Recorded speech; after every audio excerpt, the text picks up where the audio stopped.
Hello! Welcome back to our daily coverage of the IFMAR Electric Buggy Worlds from Sydney, Australia. Yes, it is rest day in Australia, but officially it's the four-wheel drive registration day. Yeah, which means minimum rules, maximum fun. Yes. It also gives us a chance to have a bit of a breather and reflect on the fantastic racing from yesterday's finals. So, coming up today, Hobbywing!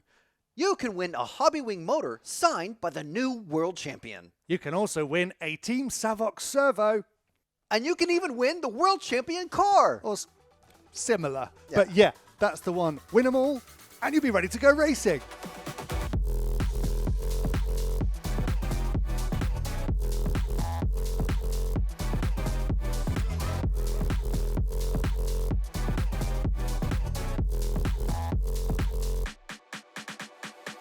Now, we thought it would be very interesting to hear what's going through a team manager's mind just before the A finals. And here's Schumacher designer and team manager Tristram Neal with his thoughts. I always get really nervous on these things and really hope that my guys work together and drive well and earn it the right way. There's always the fear that they do something a little bit silly, or well, they don't mean to, but something happens. Or a contentious point happens and then the refs have to get involved, and yeah, but hopefully it will just be really good and a very legendary win, that people look back on. But if we can make the podium, I'll be super happy. And if we don't make the podium, fine, we've tried our best. But yeah, I've done quite a few of these now. Whilst doing this role, and even if you qualify first, your chances are just as good as the guy from third winning, because one small mistake on these tracks, you're past. So yeah, I've come down to the little foresty area. It's next to the track. It's gorgeous here. Now, everyone seemed to love the racer reactions we had between the A finals yesterday, and it was so cool that they gave up their time and reactions on screen. It was awesome. Here are the bits that we didn't have time to show you yesterday. Trying to make it work again here as a top three. Just get the feeling something's going to happen on that top left corner. Marcus Carab as they work their way down the line. It closes back on in. Oh, he was close to being short through that jump section, Marcus. Dancing down the straight is Champlin. Kobovic looking for... Tell you what, this is bunching up. This is going to be an exciting final minute. Pressure. Still on his tail, they use all the curbing and a bit more side by side as they go through the double-double. Oh, he's going to go in. He's hit him. Oh! Contact in the air there. See who comes out in front of all this. Davey Batta around the outside of Champlin. Oh my God, Davey Batta. You gotta be kidding me. Champlin sticks it back up the inside. Seconds left on the clock. The gap, 4/10 of a second. Come on, son. Come on. 3 seconds left on the clock here. Down the hill they go. It's Champlin and Carap. It's a two-horse race as they come down the step down now to the hill. Oh, Carap with a big mistake there. A huge opportunity. Oh my goodness.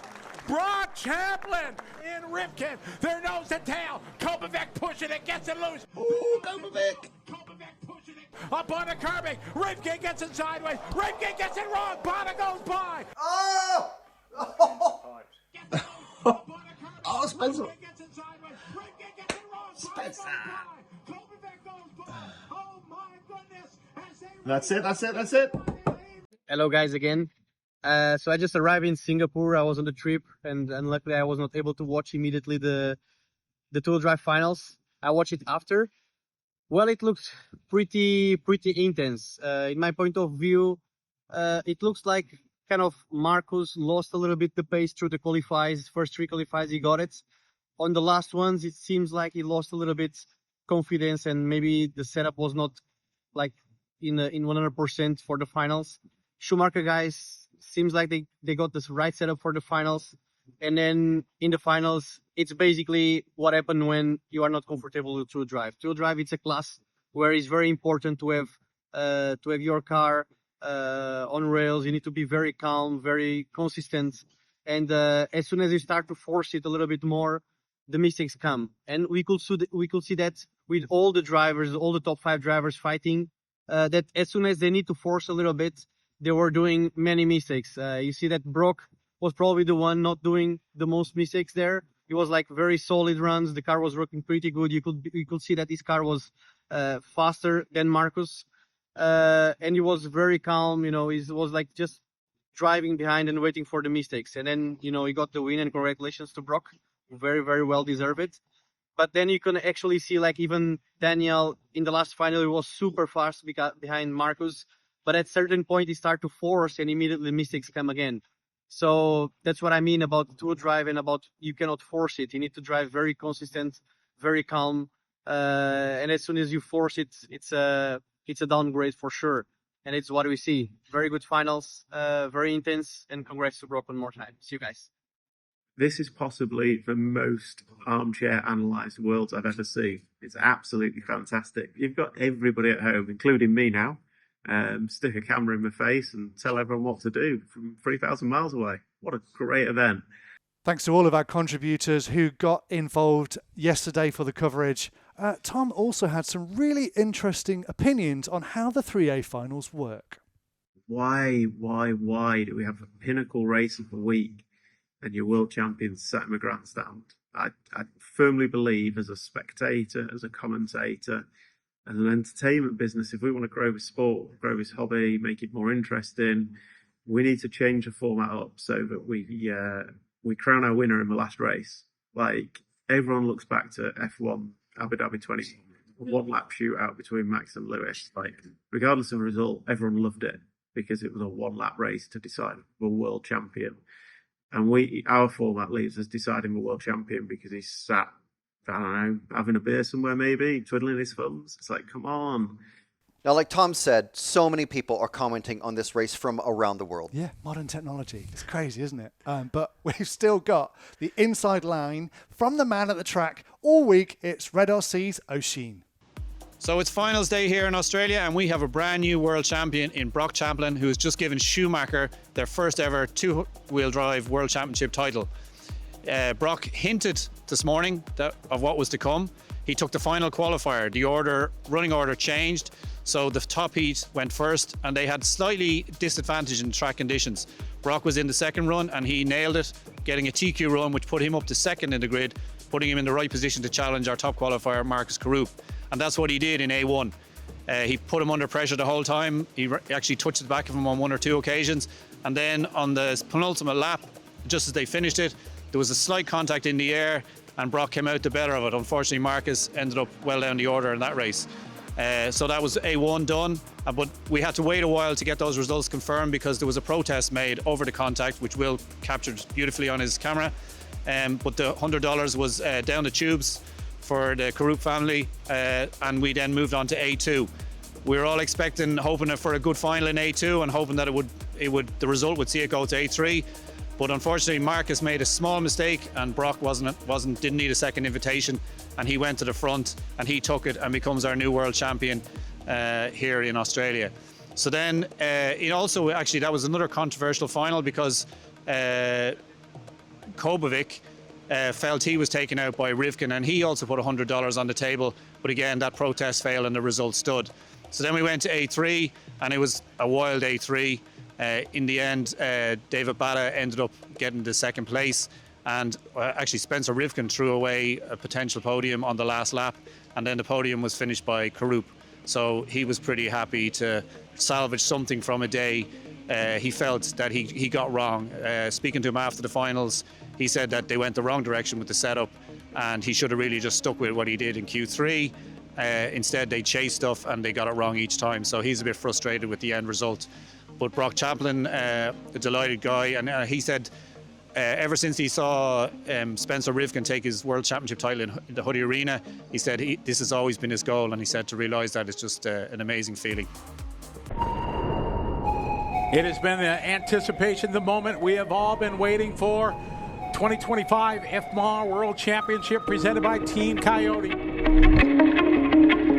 And on the tone, Marcus Carr bringing the field around. He's got a mirror full of Broc Champlin. Pretty much single file, they roll off the starting line. To the back roller they go. Nice and easy into the chicane. Perfect line, Carr from Denmark. Oh, Carr keeping it tight. Tighter than the middle seat in coach. Keeping that door shut. Not letting Champlin take a look. Side by side as they go through the double-double. Contact in the air there. See who comes out in front of all this.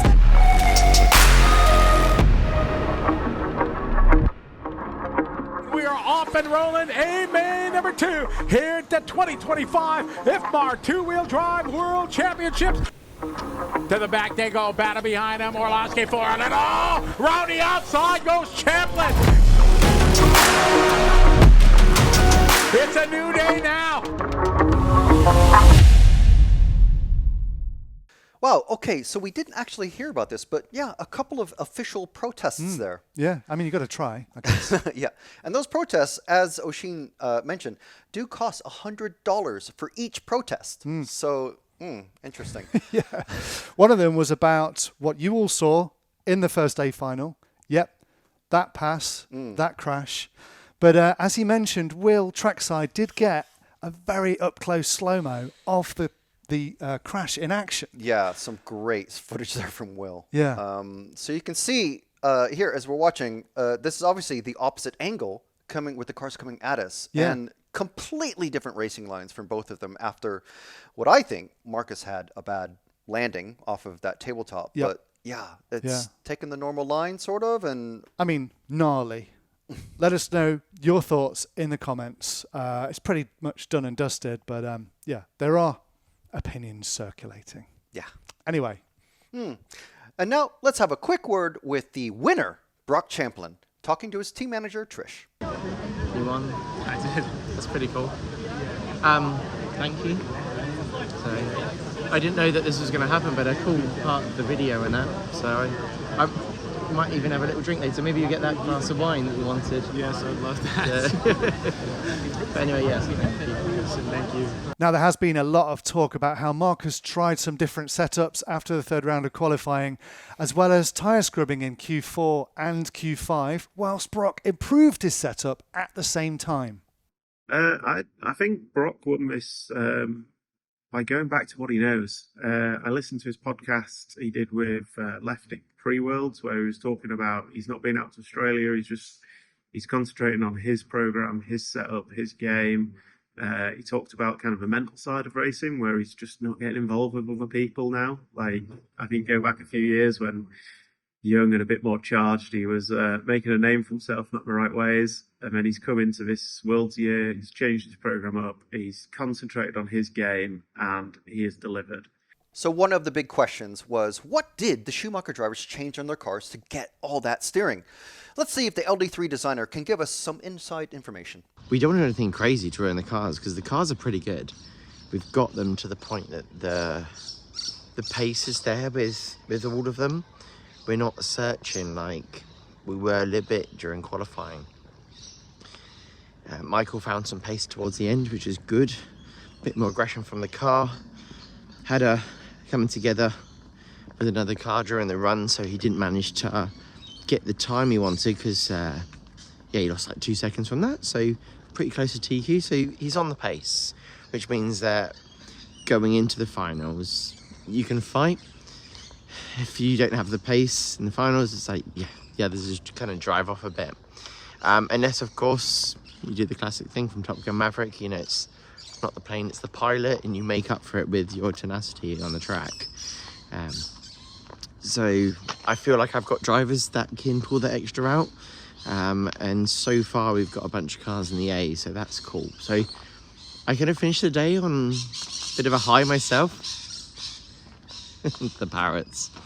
There's not a lot of information really, is it? No, of course not. Did you think he'd give away all of his secrets? All right then, keep your secrets. I guess not.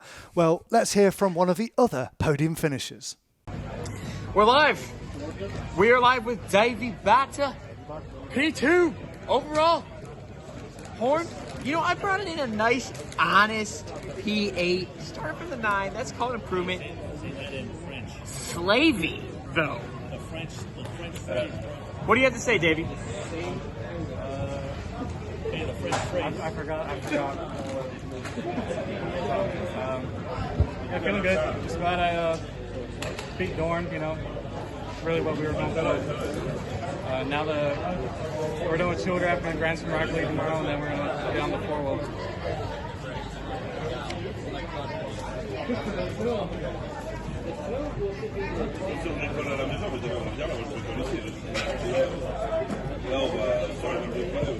There it is, on the four-wheel.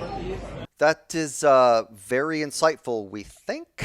I mean, he's a quiet guy, a teddy bear, like JQ said. Yeah, quiet enough to send Aiden to sleep, apparently. Now, do you want to win a Savox servo? This is going to be a dog's breakfast. To celebrate our daily Worlds coverage, Team Savox wants to send you a brand new Team Savox servo and pit mat. This is a worldwide contest that anyone can enter on Facebook. Just follow the Team Savox page, then comment on the contest post with an RC-related photo. Matt and I will pick a pair of winners, and Team Savox will contact you directly. That's it. It couldn't be easier. Couldn't be easier. Now, we mentioned this yesterday, but if you are an RCTV hero right now, as in today, as in the time this show goes out, you can win the World Champion two-wheel drive buggy, the Schumacher Racing LD3. The winner will also get a couple sets of carpet tires and wheels and even some inserts to get rolling for indoor racing this winter. That's right. Not anyone can enter this. Only existing RCTV heroes. Yeah. So who's entered? Let's have a look at our current heroes.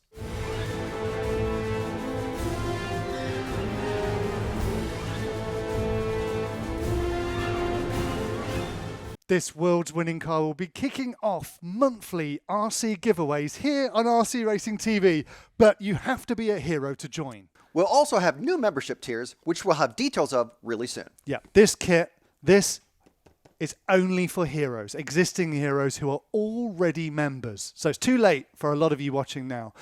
It's to help thank them for being part of the RCTV family. Yep. The winner will be announced on an upcoming episode of RCTV News.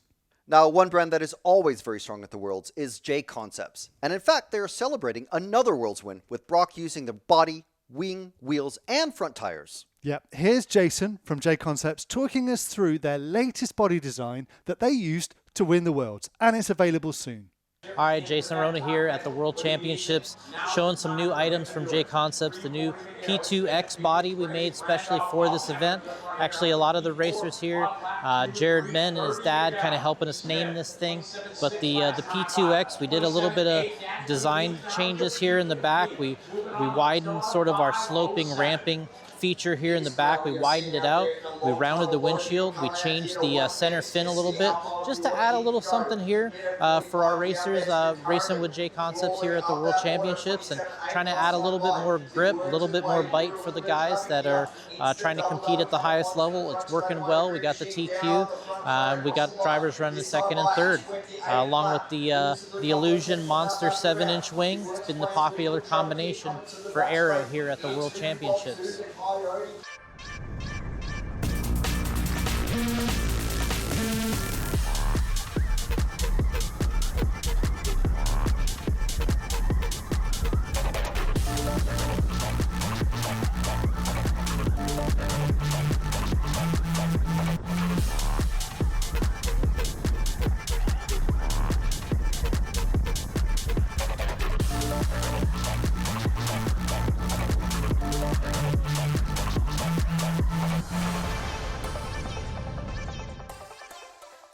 We love to see this kind of development for the Worlds. And Atsushi Hara, who was at the track, noted that the front tires for most of the racers were actually JConcepts. Speaking of Hara, he also visited the St. Ives track for the 1989 Worlds, and it's still there.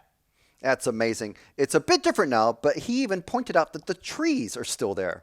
Very good to see the track and trees still in place and still active. Hobbywing is our title sponsor for our Worlds Daily Show, and here's Charlie Swanka from Hobbywing USA with some inside info on how the drivers are tuning their motors.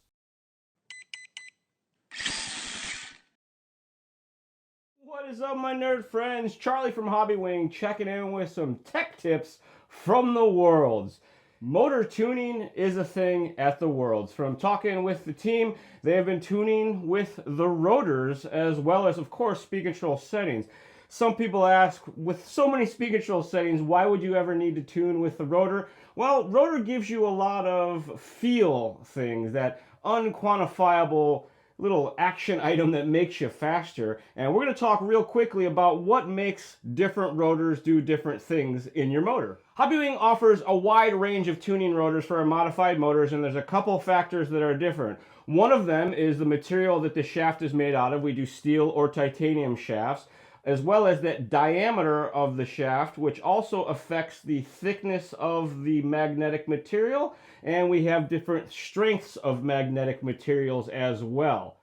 Different diameter tuning allows you to change the torque or the response of the motor as well as the RPM range. Larger diameter is going to give you more torque, less top end. Smaller diameter is going to give you a little bit less torque, a little bit less rip, and a little bit more top end as well. So what's the downside? Temperature gain. As you start to tune on the perfect feel, you may see some temperature changes in the motor. Sometimes it'll stay cooler longer, sometimes it'll get hotter sooner. Kind of depends on that overall balance with your gearing, your end bell timing, and the rotor choice as well.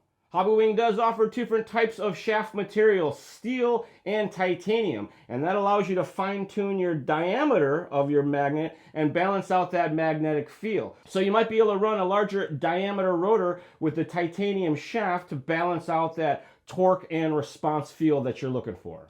Good luck to all the Hobbywing powered racers at this year's IFMAR Off-Road World Championships. And of course, thanks for choosing Hobbywing, innovation powered by passion. Thanks, Charlie. Now, here's a fantastic giveaway from Hobbywing Technology. You can win their G3 motor signed by none other than world champion Broc Champlin. All you have to do is follow the Hobbywing Technology Facebook page, follow the RC Racing TV Facebook page, share the contest entry post on RC Racing TV's Facebook page, then reply to the contest entry post with a photo of the RC car you want to install the Hobbywing V10 G3 motor in. See RC Racing TV's Facebook page for full terms and conditions. So essentially, I can't wait to see the RC car photos that you post in that post, preferably the car that you're going to put the Hobbywing G3 into. That's what we want to see. Anyway, today is registration and tech day for four-wheel drive, but the track is being completely remade. That's right, the direction will reverse and go counterclockwise. And you can see they're also reprofiling the jumps in many of the sections. Now, it's absolutely excellent to see so much work going into this Worlds event. Yeah, and tomorrow, drivers are getting back on track for four-wheel drive practice. And what are we expecting to see? Well, X-Ray should be a lot stronger. Yeah. There's also the new Schumacher four-wheel drive, the Cat PB. But, yeah, Associated are the biggest team there. Here's who Tom thinks we should watch. I think it's going to be fast. I think it's going to be super close. If you had to pin me down for a top three, I'm going to go with Ongaro to take win. I'm going to go three manufacturers, Ongaro, Orlowski, and Ronfolk as your top three. Who do you think will be fast in four-wheel drive? Let us know in the comments below. Yeah. So that's it. Yeah. Come back tomorrow for the start of four-wheel drive. Yep. Practice day tomorrow. We'll see you then.